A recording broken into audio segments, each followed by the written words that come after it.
Hello അസ്സാം വലൈക്കും. പുതിയൊരു വ്ളോഗിലേക്ക് എല്ലാവർക്കും സ്വാഗതം. ആദ്യം തന്നെ ഒരു കാര്യം പറയട്ടെ, ഫസ്റ്റായിട്ട് കാണുന്നവരും ഓൾറെഡി കണ്ട ആൾക്കാരെല്ലാം ജസ്റ്റ് ഒന്ന് സബ്സ്ക്രൈബ് ചെയ്തിട്ട് ഹെൽപ്പ് ചെയ്യണം. അപ്പോൾ ഇന്ന് നമുക്ക് കുറച്ച് പണിക്കാരെല്ലാം പറമ്പിൽ. അപ്പോൾ രാവിലത്തെ ഫുഡ് ഓലിക്കും കൂടി വേണം.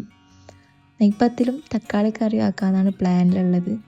ഞാൻ അധികം ടൈമൊന്നും കളയാണ്ട് വേഗം അടുക്കളയിലേക്ക് വന്നിട്ട് തക്കാളി കറീൻ്റെ പണി തുടങ്ങി. നോർമലി നമ്മൾ തക്കാളി കറി വെക്കുമ്പോൾ വരട്ടിയിട്ടാണ് വെക്കല്. ഇന്നിപ്പോൾ കുറേ ആളുണ്ട്, ഏകദേശം പണിക്കാർ തന്നെ 5 ആളോടത്തുണ്ടാവും.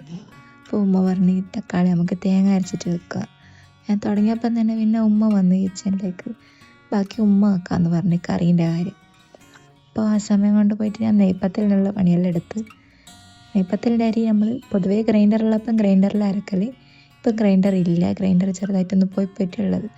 അപ്പോൾ ഞാൻ മിക്സിയിൽ പെട്ടെന്ന് തന്നെ നെയ്പ്പത്തിലിനുള്ള അരിയെല്ലാം അരച്ച് ആ ടൈം കൊണ്ട് ഉമ്മ കറിക്കുള്ളതും സെറ്റാക്കി. കറിക്കുള്ള പൊടികളെല്ലാം ഇട്ടത് നിങ്ങൾ കണ്ടിട്ടുണ്ടാവും. ആർക്കെങ്കിലും ഡീറ്റെയിൽ ആയിട്ടുള്ളത് വേണമെങ്കിൽ കമൻ്റ് ഇട്ടാൽ മതി, ഞാൻ പറഞ്ഞുതരാം. അങ്ങനെ തന്നെ രണ്ടാളും കൂടി വേഗം നെയ്പ്പത്തിലെല്ലാം ചുട്ട് പണിക്കാർക്ക് ചായ എല്ലാം കൊടുത്ത്. ഒരു കുറച്ചധികം ആൾക്കാർ തന്നെ ഉണ്ടായിരുന്നു, 5 ആളുണ്ടായിരുന്നു. അപ്പോൾ എല്ലാവർക്കും വേണ്ട ചായ നെയ്പ്പത്തിലെല്ലാം കൊണ്ടു കൊടുത്ത് ഓല് ചായ കുടിക്കുന്നുണ്ട്. അപ്പോൾ അതേസമയം തന്നെ നമ്മളെ ഫുഡ് റെഡിയാക്കി നമുക്ക് വേഗം കഴിക്കാമെന്നുള്ള പ്ലാനിലായിരുന്നുള്ളത്. ഇന്ന് വൈകുന്നേരം ഒരു സ്ഥലം വരെ പോകാനുണ്ട്. നമ്മളെ വീടിൻ്റെ മുന്നിലത്തെ ഒരു സൈഡിൽ കുറച്ച് ഒഴിഞ്ഞിട്ടുള്ള സ്ഥലമുണ്ട്. അപ്പോൾ അവിടെ കുറച്ച് നല്ല ചെടിയെല്ലാം വാങ്ങിയിട്ട് നടണമെന്നൊരു പ്ലാനുണ്ട്. നടക്കുമോയെന്നൊന്നും അറിയില്ല, പക്ഷെങ്കിൽ ചെയ്യണമെന്നുണ്ട് ആഗ്രഹം. ഇനി ഈ കാണുന്നത് നമ്മളെ പറമ്പിലുണ്ടായ മുള്ളൻ ചക്കേട്ടാ. നിങ്ങൾ ആരെങ്കിലും ഇതിന് മുന്നേ ഇത് കഴിച്ചിക്കോ? നല്ല ടേസ്റ്റാണ്.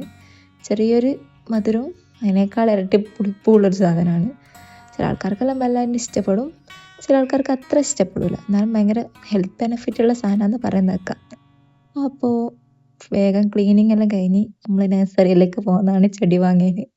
ഇവിടെ അടുത്ത് തന്നെയാണ്, ഒരു അരമണിക്കൂർ വേണ്ട, അടുത്ത് തന്നെയുള്ള നഴ്സറിയിലാണ് പോയത്. അത്യാവശ്യം വലിയ നഴ്സറിയാണ്. അപ്പോൾ അവിടെ പോയിട്ട് നമുക്ക് ആവശ്യമുള്ള ചെടിയെല്ലാം വാങ്ങി. കുറച്ച് ചെടി, അധികമൊന്നും വാങ്ങിക്കൊന്നുമില്ല, പ്രത്യേകിച്ച് നമുക്ക് വലിയ ഐഡിയ ഒന്നുമില്ല. ചെറിയൊരു സെറ്റപ്പ് ആക്കണം എന്നാണ് വിചാരിച്ചത്. ഇപ്പം ഇത്രയേ ഉള്ളൂ. Okay, by.